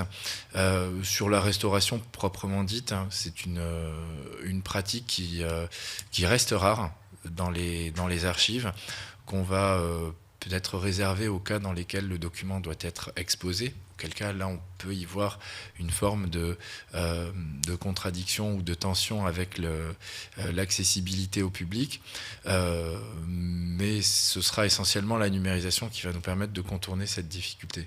Auquel cas on peut quand même faire de légères restaurations avant numérisation pour éviter que la numérisation elle-même endommage un document qu'on a précisément eu l'intention de préserver en le retirant de la manipulation des lecteurs. Alors, peut-être très rapidement pour l'inventaire. Ce que j'ai peut-être pas dit, c'est que l'inventaire du patrimoine n'a pas de portée juridique et donc ne s'impose pas aux propriétaires qui sont libres d'accepter de nous recevoir ou pas. Il n'y a pas de contrainte, contrairement à un classement au titre des monuments historiques. Donc en fait, l'inventaire n'intervient pas en termes de restauration du bâti ou du mobilier. Il peut juste fournir une documentation éventuellement qui peut permettre de faire des choix. Par contre, ce à quoi on est de plus en plus confronté sur le terrain, c'est à des demandes des particuliers, notamment sur tout ce qui concerne alors déjà comment bien restaurer le bâti, et puis notamment face aux problèmes, au questionnement sur les performances énergétiques du bâti. Comment on peut isoler un bâtiment historique ou qui présente un intérêt architectural, ça soulève des questionnements assez importants, et aujourd'hui on a ce problème, qu'est-ce qu'on fait d'un bâti, est-ce qu'on le masque sous une isolation qui va complètement le défigurer. Enfin voilà, c'est des problématiques auxquelles on est de plus en plus confronté et pour lesquelles on est un peu désarmé en fait pour répondre aux gens, parce qu'il y a les impératifs tout simplement de réduction des émissions de gaz à effet de serre, et puis la problématique de conservation de l'enveloppe à la fois intérieure et extérieure du bâti. L'exemple des bibliothèques pour apporter des réponses à cette question. Donc, on passe à l'accueil des publics en bibliothèque aujourd'hui. Oui, je vais vous présenter le cas précis du... Il faut juste encore deux fois. Encore. Ok. C'est le rose de la charte graphique de ma collectivité, je suis désolée. Oui, mais bon. Donc, je vais vous parler du cas de la bibliothèque de l'Hôtel-Dieu. Moi, je représente le réseau de bibliothèques de Clermont-Auvergne Métropole. Donc, c'est un réseau métropolitain, ce qui est pas très fréquent dans les collectivités de cette taille. Souvent, on a un seul bâtiment d'intérêt métropolitain et toutes les autres bibliothèques plutôt dans les communes périphériques qui restent municipales. Ici, je vous remets à peu près où est Clermont-Ferrand pour vous situer. Je ne veux pas vous faire injure, mais moi, par exemple, j'ai découvert exactement où était Laval hier, donc... Et j'en suis très heureuse. Clermont-Ferrand et donc sa métropole, dans le contexte des nouvelles grandes régions, a un statut un petit peu à part, puisque c'est une métropole, alors qu'en termes de population totale, seulement 350 000 habitants, elle est en deçà du seuil de métropole, mais compte tenu de son rôle de pôle d'équilibre, elle a eu rang de métropole parce que voilà, c'est un pôle d'attraction pour la Haute-Loire, une partie de la Loire, l'Allier et le Cantal, qui eux ont de nettement plus petites villes. Donc je vous le disais, un réseau métropolitain déjà ancien, 2005, totalement intégré. Donc imaginez par exemple Brest, tous les équipements de l'aire urbaine transférés à la métropole. C'est assez exceptionnel sur les territoires de cette taille, donc un très gros réseau. On enregistre 900 000 passages par an pour une population totale de 350 000 habitants. Ça témoigne d'une fréquentation quand même assez satisfaisante, alors qu'on a un nombre d'inscrits en bibliothèque plus classique, aux alentours de 15% d'inscrits. Donc ça nous dit déjà une première chose sur la manière dont on doit concevoir les bibliothèques aujourd'hui. C'est que certes, ce sont des lieux où les gens viennent emprunter des documents, mais ce sont aussi des lieux très fréquentés pour d'autres usages. Les autres usages, c'est travailler sur place. On accueille de nombreux étudiants. Faire de la médiation numérique. On accueille au quotidien énormément de personnes peu à l'aise avec l'outil informatique et qui viennent se former ou se faire dépanner en bibliothèque. C'est aussi le lieu de vie pour de nombreuses personnes qui sont plus éloignées de la lecture, de la culture. C'est le lieu où on va découvrir une première fois une exposition, un spectacle de petite forme, et ce sont aussi des lieux d'altérité, puisque comme on entre dans une bibliothèque sans présenter de papier, sans payer, c'est aussi un des derniers lieux publics où on va croiser des gens qui ne nous ressemblent pas nécessairement, et on sait qu'un certain nombre de nos usagers viennent en bibliothèque pour ça aussi. C'est le hall du centre commercial, sauf qu'à aucun moment vous n'êtes incité à dépenser votre argent. Et on se singularise aussi par un nombre d'heures d'ouverture plutôt important par rapport aux moyennes nationales. Voilà. Donc on a un projet de construction qui est en cours, ouverture en 2026. C'est un projet qui a été relancé en 2016. Je dis relancé puisqu'il y a eu plusieurs tentatives en 2005 puis en 2012. En 2005, au moment de la construction du réseau, le diagnostic dit c'est très bien, toutes les communes périphériques sont bien équipées, mais l'équipement central de Clermont-Ferrand est manquant. Donc une première tentative qui se solde par un échec que, assez hypocritement, on a imputé à l'archéologie. C'est faux. C'est un échec politique, mais opportunément, une découverte a permis de mettre ça sur le dos de l'archéologie. Mais voilà, tout le monde s'en est remis et la vérité éclate au grand jour. En 2012, nouvel échec, là aussi pour des raisons de projet mal maîtrisés. Et 2016, le maire qui était l'ancien adjoint à la culture et l'ancien vice-président à la culture, devenu président de la métropole. Donc à chaque fois, il était en homothétie sur les deux collectivités. Relance le projet à l'Hôtel-Dieu.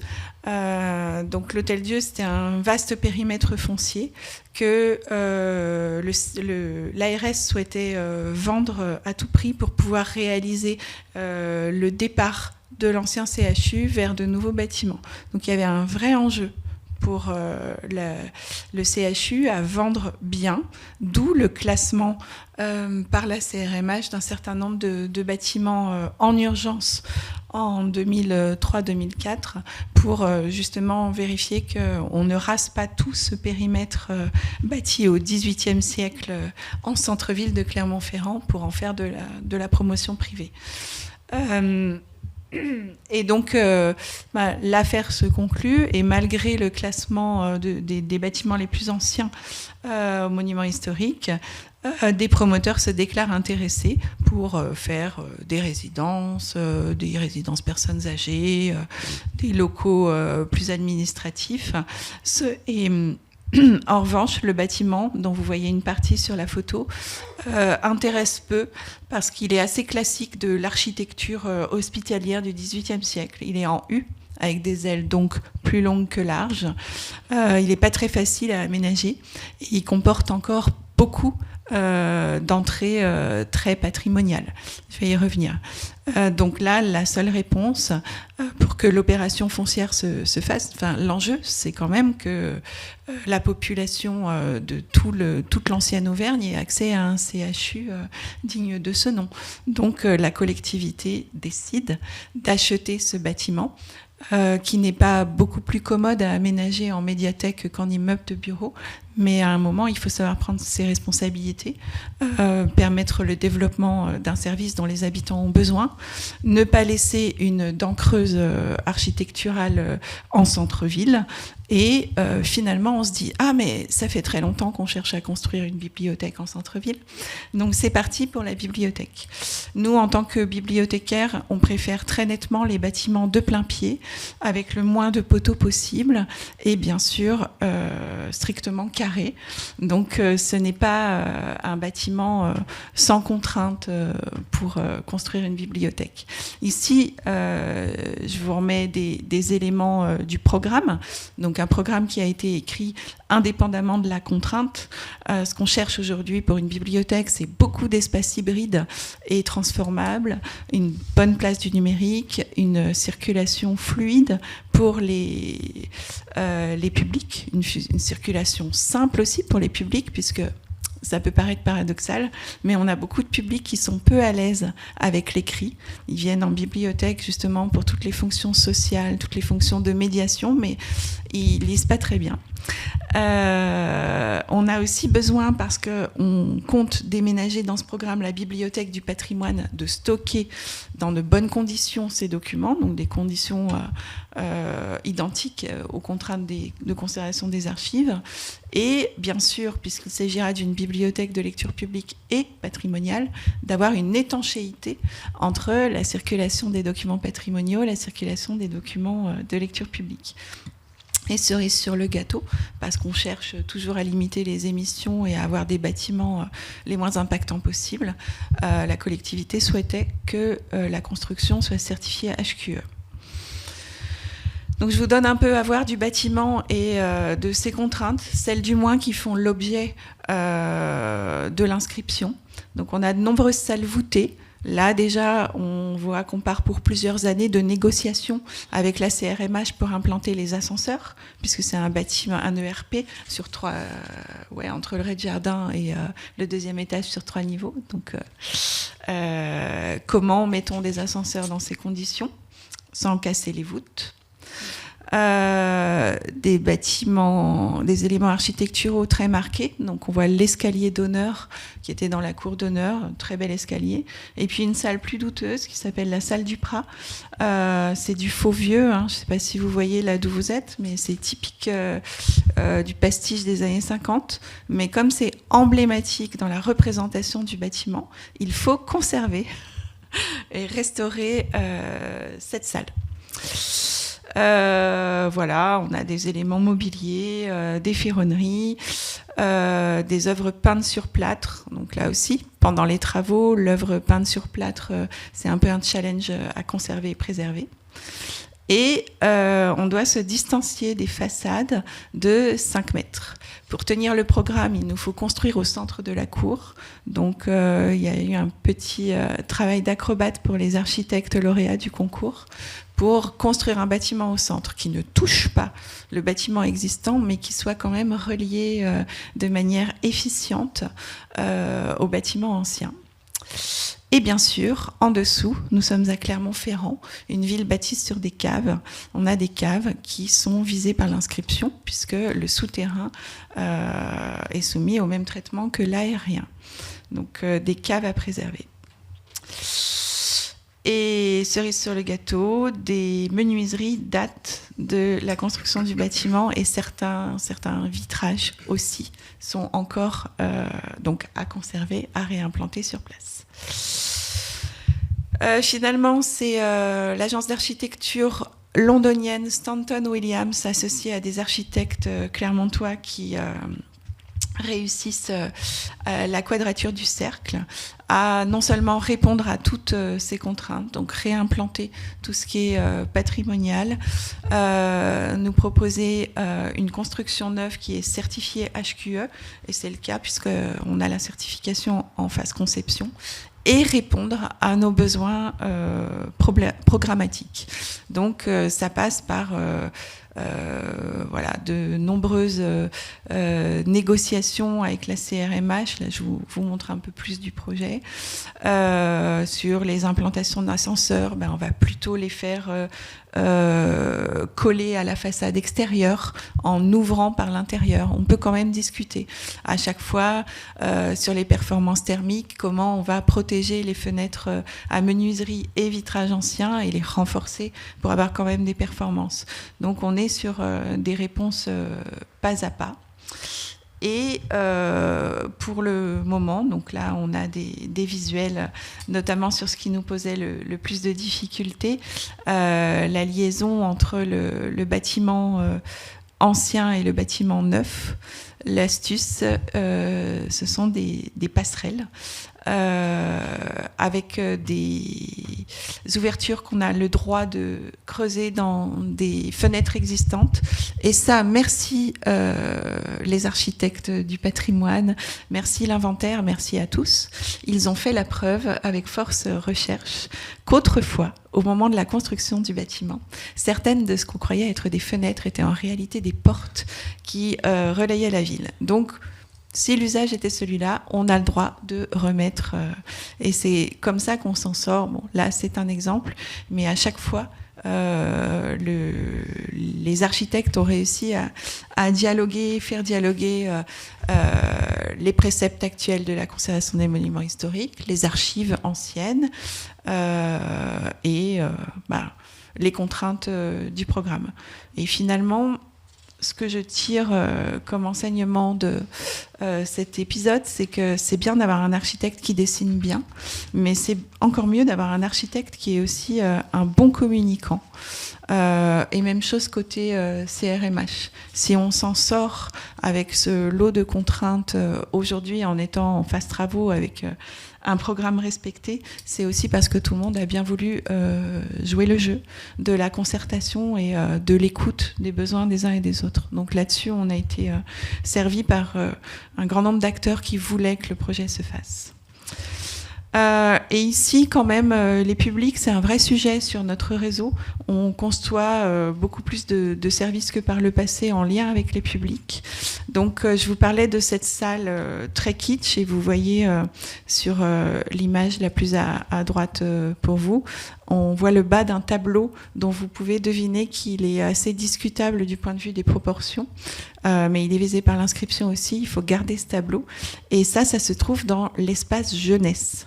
Alors, on n'a pas pu déplacer l'espace jeunesse pour le mettre dans un lieu plus propice, parce qu'on sait s'adapter aux contraintes CRMH, mais à un moment, on ne sait plus tordre le programme pour déplacer. On avait besoin que l'espace jeunesse soit là, tout simplement parce que c'est en rez-de-chaussée et qu'on ne fait pas monter des armées de poussettes ou de parents avec porte-bébé et enfants qui marchent mal dans les étages. Donc en général, on met au rez-de-chaussée.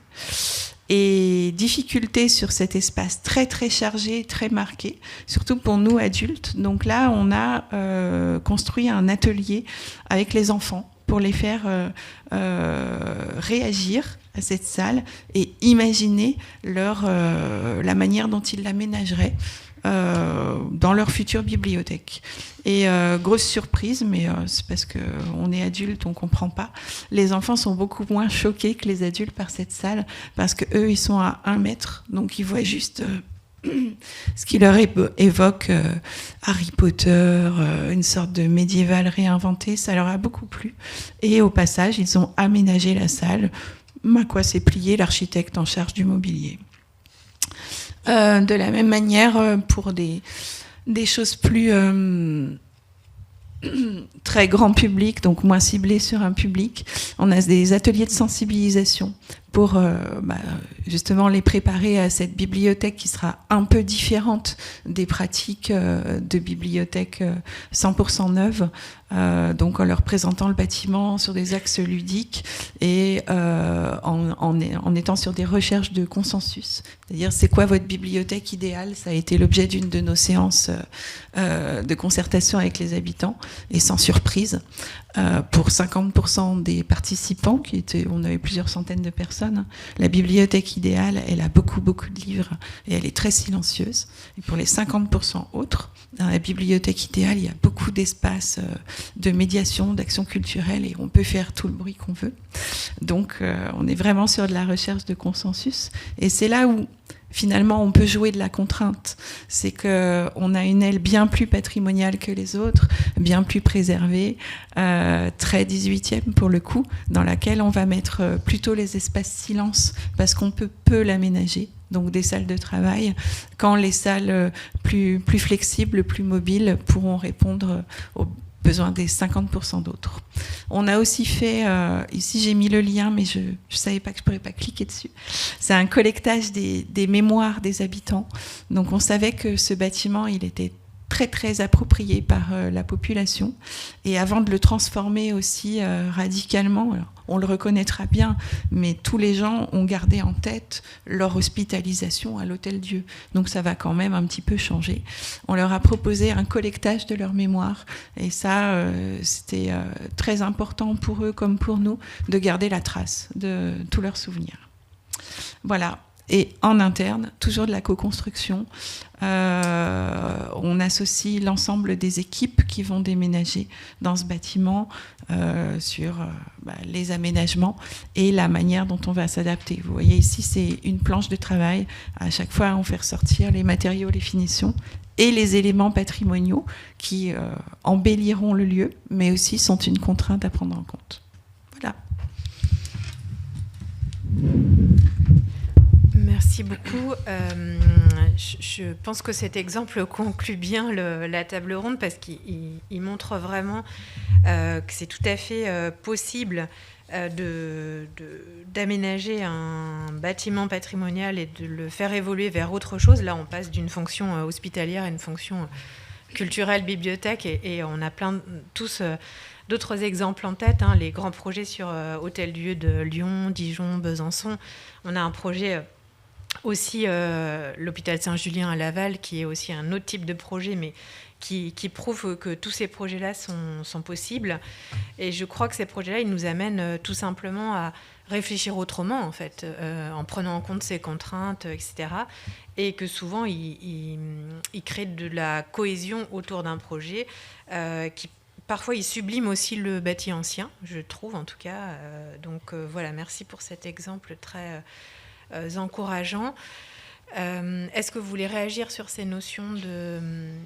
peut-être nous donner le coût du projet, si vous l'avez en tête. Vous voulez le coût travaux hors taxe, le TDC prévisionnel, puisqu'on est encore en plein travaux, ou le reste à charge pour la collectivité? Le plus gros chiffre, le coût global. Le coût global d'opération, donc tout compris, fouilles archéo, foncier, etc., c'est 84 millions d'euros. Mais c'est une bibliothèque, donc on a 30 millions d'euros du ministère de la Culture. On récupère la TVA, ce qui n'est pas le cas pour les constructions de stades quand on loue à un club à tarif préférentiel. Non, en fait, c'est un projet qui a pu passer parce que le reste à charge pour la collectivité, il est de moins de 50 millions d'euros.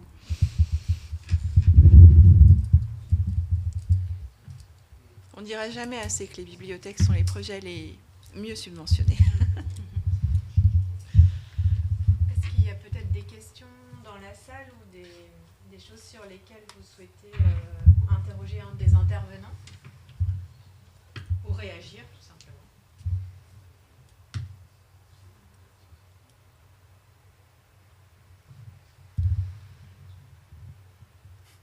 Si ce n'est pas le cas, on a tenu le timing. Donc je tiens à remercier les 4 intervenants de la table ronde pour la richesse des approches, en tout cas, et des échanges. Et puis peut-être, Cyril, je te redonne la parole pour la suite du programme.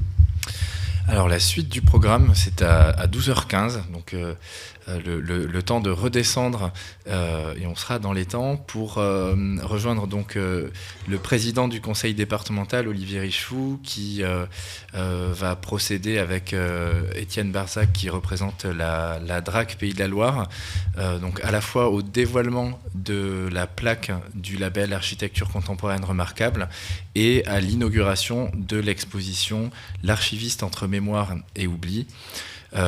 Et la seconde session de notre colloque débutera à 14h dans cette même salle avec Étienne Barzac, que je viens de citer à l'instant, qui nous parlera des labels architecturaux, avec la transition est toute trouvée, et qui nous parlera également des grands prix d'architecture.